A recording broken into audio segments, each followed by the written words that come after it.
Hi everyone and welcome to this, my video on, well actually it's a new topic, kinematics, love it. And today we're going to look at position, velocity and acceleration. My name is Darren from Maths Guru. Thanks very much for joining me. Hopefully you will find this video useful. Behind me are my learning objectives. There's a lot here that is relatively new unless you do physics. If you are doing physics, a lot of this may already have been covered and you're a bit like, yeah, but stick with it because obviously it's useful for specialist maths. If this is new to you, don't worry about it. To be honest with you, there's a lot of terminology, and once you learn the terminology and you look for the tricks in the question, life becomes much easier. Now, as I say here, it is pretty new. A little bit of it might have been covered in methods 3 and 4 if you're over here in Australia. If you're doing A levels, for example, I'm fairly sure you will have covered this in mechanics, which is a great course in the United Kingdom, which I miss a lot. But the point of it is, there's not a huge amount to recap. Just look for the nuances of the question. Now, again, we love in maths our language, and there's a distinction between position, distance, and displacement. All right. Now, here, I want you to imagine that you've got a marble on the table. All right. I used to love playing marbles. All right, never very good at it. We used to in the UK play with it on the drains. Not very hygienic when you think about it. And the idea was you had to flick the marbles to sort of take out other people's marbles. Awful. Always used to lose my marbles. All right. Some would argue I've lost my marbles now. But the point of it is, imagine you put a marble or anything that's circular on the table and you push down with your finger really hard, right? What's probably going to happen, and I'll draw a picture of a marble. Yes, and there's a picture of your finger. That's terrible, and there's a table.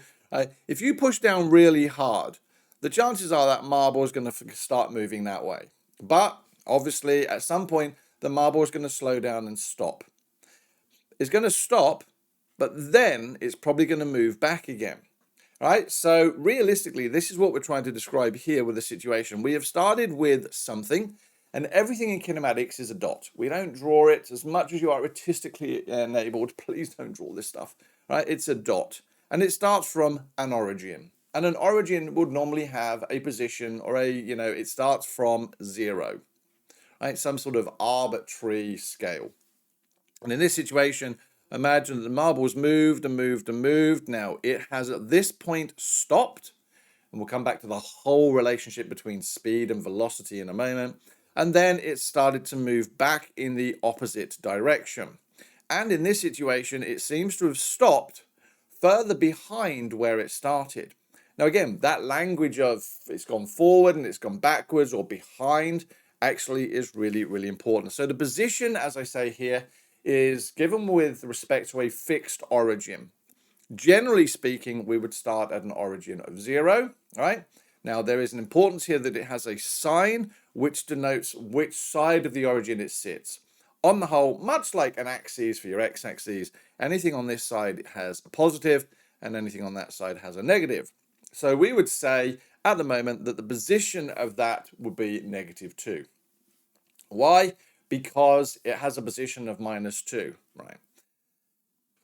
Displacement is a big one, right? Is meant the change in the position of the particle over the course of a journey. And again, it's taken with respect to the origin. So in this example that I've dealt with here, all right, our displacement would be -2.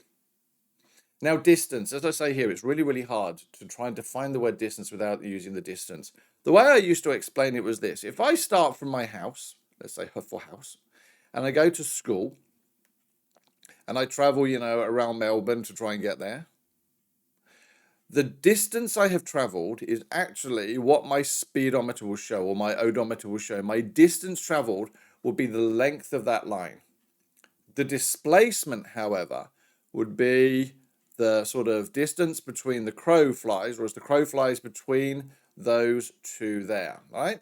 Because that is the distance from a fixed point, and we would always measure displacement in a straight line. If I then look at my distance when I travel back home again, my distance would